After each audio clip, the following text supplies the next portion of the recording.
Halo Sobat Bahasa Inggrisnya apa?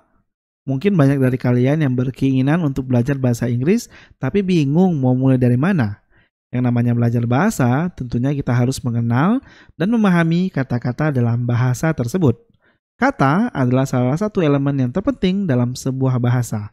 Nah, di video kali ini, kita akan belajar tentang bentuk-bentuk kata dalam bahasa Inggris atau lebih dikenal dengan nama part of speech. Ada 4 jenis kata dalam bahasa Inggris, yaitu kata benda, noun, kata kerja, verb, kata sifat, adjective, dan kata keterangan, yaitu adverb. Kata benda dalam bahasa Inggris ada yang bentuknya konkret atau disebut dengan concrete noun. Ada juga yang bentuknya abstrak atau disebut dengan abstract noun. Concrete noun berarti benda tersebut bisa kita tangkap dengan indera kita. Contohnya, book, apple, cake, lion, dan sebagainya. Benda-benda tersebut nyata, bisa kita lihat, sentuh, kecap, dan sebagainya. Untuk abstract noun, bendanya tidak dapat kita tangkap dengan indera kita. Contohnya, love, pride, live, happiness, dan sebagainya. Benda-benda tersebut ada, tapi tidak bisa kita lihat, sentuh, kecap, dan sebagainya. Kata benda atau noun apabila hanya ada satu, maka kita sebut dengan nama singular atau satu. Contohnya, a car, sebuah mobil, an apple, sebuah apel, one reason, satu alasan, dan sebagainya. Apabila jumlahnya lebih dari satu, maka kita sebut dengan nama plural atau jamak. Contohnya, two cars, dua mobil, some apples, beberapa apple, many reasons, banyak alasan, dan sebagainya. Untuk mengubah noun yang singular ke bentuk yang plural, kita bisa menambahkan huruf S atau ES di belakang katanya. Tapi ini tidak berlaku untuk semua noun ya. Ada noun tertentu yang tidak bisa kita tambahkan huruf S atau ES apabila ingin merubahnya menjadi plural. Contohnya, a child, seorang anak. Apabila terdapat banyak anak, maka akan menjadi many children. Contoh lain misalnya, a mouse, seekor tikus. Apabila ada beberapa tikus, maka akan menjadi several mice. Jadi untuk noun ini, kita tidak bisa menambahkan S atau ES di belakang katanya untuk merubahnya menjadi singular ke plural. Terdapat pula noun yang apabila menjadi singular atau plural bentuknya tidak berubah sama sekali. Contohnya a deer, seekor rusa. Apabila terdapat banyak rusa, maka bentuk nounnya tidak berubah dan akan menjadi many deer. Atau misalnya a sheep, seekor domba. Kalau dombanya ada beberapa, maka akan menjadi several sheep. Bentuk nounnya tidak berubah sama sekali. Selanjutnya, kita akan belajar mengenai kata kerja atau verb.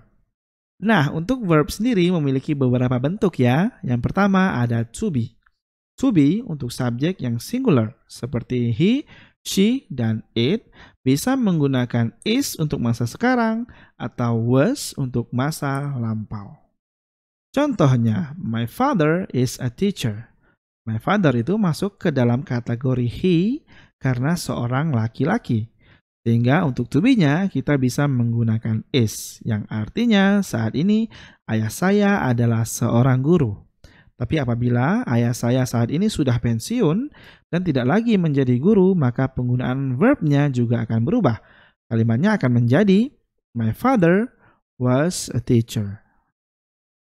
Kemudian, to be untuk subjek yang plural atau jamak, seperti they, we, dan you. Kita bisa menggunakan are atau were ya. Contohnya, the students are in the classroom. The students di sana dikategorikan sebagai they atau mereka. Sehingga kita harus menggunakan to be are yang artinya saat ini murid-murid tersebut ada di dalam kelas. Tapi apabila murid-murid tersebut pergi keluar kelas, maka kalimatnya akan menjadi the students were in the classroom. Yang artinya murid-murid tersebut tadi ada di dalam kelas. Untuk bentuk verb yang kedua, kita bertemu dengan yang namanya action verb. Action verb adalah bentuk kata kerja aksi atau yang dilakukan oleh subjek. Contohnya, run, jump, cry, move, write, sing, dan sebagainya. Selanjutnya ada juga yang namanya modal verb. Modal verbs diantaranya adalah will, would, can, could, may, might, must, shall, should, dan ought to. Apabila kalian ingin menggunakan modal verbs dalam sebuah kalimat, maka kalian harus menggunakan bentuk kata kerja pertama setelah modal verbnya.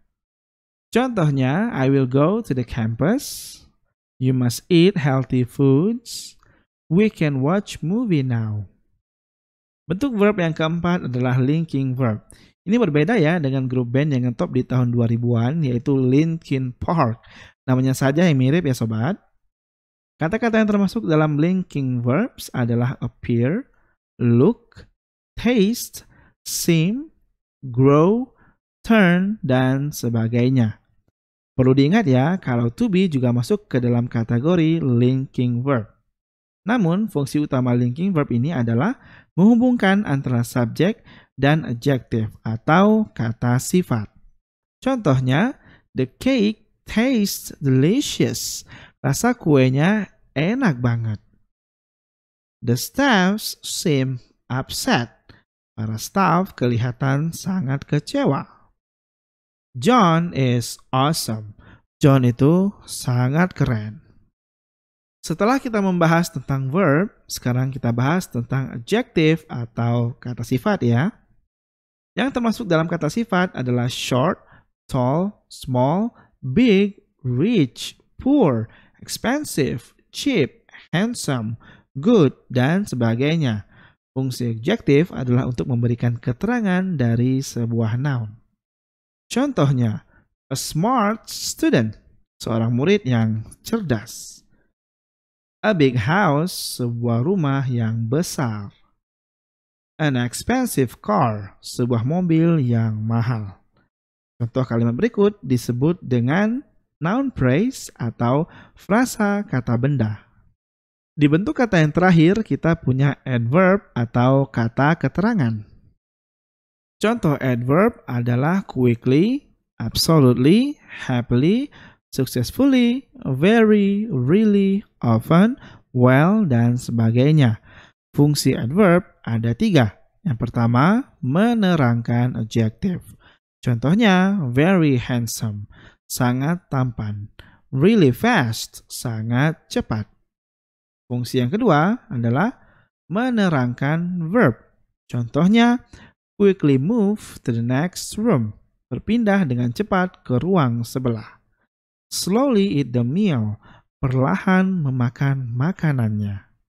Yang ketiga, fungsinya adalah menerangkan adverb yang lain. Contohnya, very greedily, dengan sangat rakus, really beautifully, dengan sangat indah. Jadi bagaimana sobat bahasa Inggrisnya apa? Mudah bukan belajar bentuk-bentuk kata dalam bahasa Inggris? Kalau kalian punya pertanyaan seputar materi ini, bisa komen di kolom komentar ya. Jangan lupa klik tombol like dan subscribe channel ini dan tonton video yang lain untuk menambah wawasan kalian tentang bahasa Inggris. Sampai jumpa di video berikutnya. Goodbye and have a nice day.